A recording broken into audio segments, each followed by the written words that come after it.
Here's more wrestling news for April 26, 2021, and if you like what you're watching, smash that like button and give us 1,000 likes or more. And your headlines for this afternoon include Triple H on whether he still wants one more WrestleMania match. Vince McMahon believes current WWE management team is the best they've ever had. Chelsea Green has some very interesting thoughts. AJ Styles warns fans about creepy imposter posing to be him. A revolutionary WWE faction to reunite after 22 years.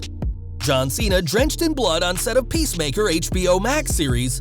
Mortal Kombat co-creator endorses WWE's The Miz as Johnny Cage for sequel, and more.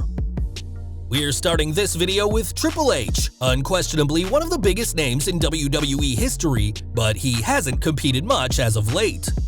The Game's last match this past January was one that happened out of necessity as Drew McIntyre was unable to appear, and the Cerebral Assassin has also missed the last two WrestleManias. While speaking to Cheap Heat with Peter Rosenberg, Triple H discussed if he has anything left in the tank, and who he'd want to face if he competes at WrestleMania again. I wouldn't be looking to do it with somebody that I had a long-term history with. I'd be looking to do it probably with somebody that was younger and getting rolling. It doesn't even have to be younger, but would be different. This rules out names like Randy Orton and John Cena, who the Game has a history with, and whilst AJ Styles has said that he wants to face the Game, the 43-year-old former WWE champion is probably too old and too accomplished to fit the Game's criteria. Triple H's last WrestleMania match saw him topple Batista in the Animals retirement match, and who would you like to see finish the Game's career? Let us know in the comments.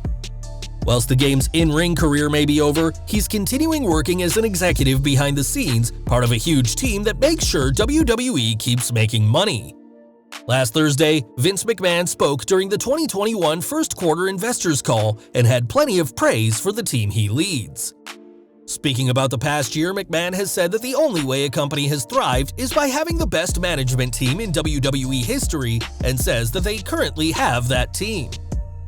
Given some of the questionable booking of the past 12 months, most recently the split of the popular Hurt Business, we're not sure if the fans believed WWE has its best management team right now, but it's hard to argue with the record-setting profits WWE has made in recent years.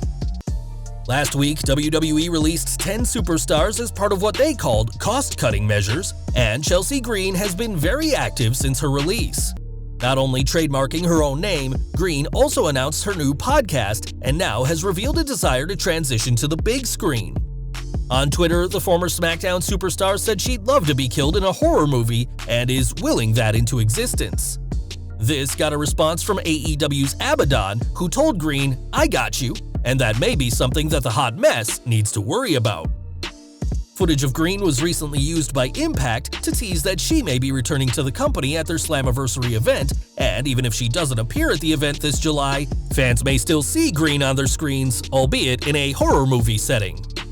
If Green does end up returning to Impact though, that'll mean she'll once again be in the same company as her fiancé Matt Cardona, and this could spark a very interesting wedding for the two.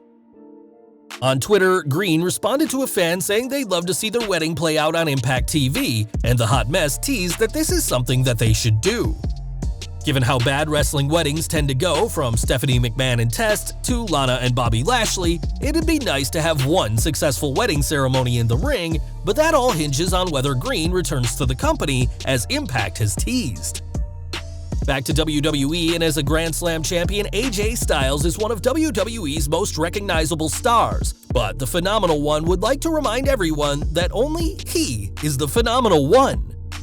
On Twitter, Styles saw a post from a fan warning about a, quote, creepy guy posing as Styles who is sneaking into people's DMs, and said that if Styles does have a personal Twitter page, they doubt this is it. Responding, Styles made it clear that this creepy poser account isn't him, and we're hoping the Raw Tag Team Champion doesn't have to deal with this imposter for much longer. Now, in December of 2019, Sin Cara was granted his release from WWE, and since then has had plenty to say about the company and his relationship with Vince McMahon. Released alongside Luke Harper and The Ascension, Cara now competes as Cinta de Oro, and recently spoke to Inside the Ropes, where he discussed superstars waiting for hours to see the chairman of the board. He said, "I never went to his office and knocked on the door. I never waited outside his office trying to see if he'd talk to me. Why would I do that? If you're going to use me, if I'm your talent, then why should I have to beg you or let you know my point of view if you already know that I'm here? Despite this, De Oro made it clear that he did have a good relationship with McMahon, saying that the chairman checked on him after he dislocated his shoulder during a match, but that doesn't mean fans can expect Sin Cara to appear again in WWE. We're going old school next, as in the late 1990s, the Nation of Domination were a huge presence in WWE and are set to reunite next year. As part of Qatar Wrestling's Super Slam 3 event, Nation members D'Lo Brown, The Godfather, Mark Henry, and Ron Simmons will appear together, marking the first time the four have teamed together as a group in over 22 years. Of course, some of the group won't be attending, as The Rock will no doubt be preoccupied with Hollywood projects despite becoming the leader of the group in 1998. Super Slam 3 will be a huge event when it happens on February 26th, with Bret Hart, Sting, Jon Moxley, and Booker T all announced for the show, and now the Nation of Domination can be added to the stacked marquee.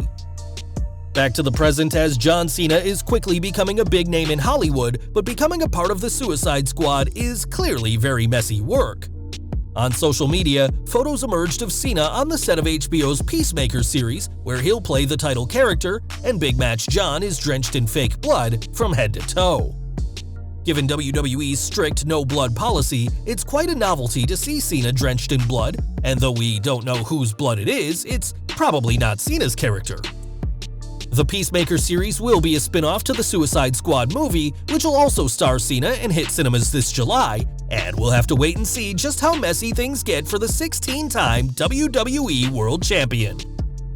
And we're ending today with The Miz, who recently said he'd be perfect to play Johnny Cage, the arrogant movie star of the Mortal Kombat franchise, in the next film of the series, and he's not the only one who thinks he's the right choice. On Twitter, Cesaro tweeted that after seeing the newest Mortal Kombat movie in cinemas, that he's 100% behind The Miz playing Johnny Cage in the sequel, whilst Xavier Woods, a diehard fan of the series, said he'd really agree with this casting. Miz has an even bigger name supporting him, as Ed Boon, the co-creator of the entire Mortal Kombat franchise, has said that the two-time former WWE champion makes a compelling case.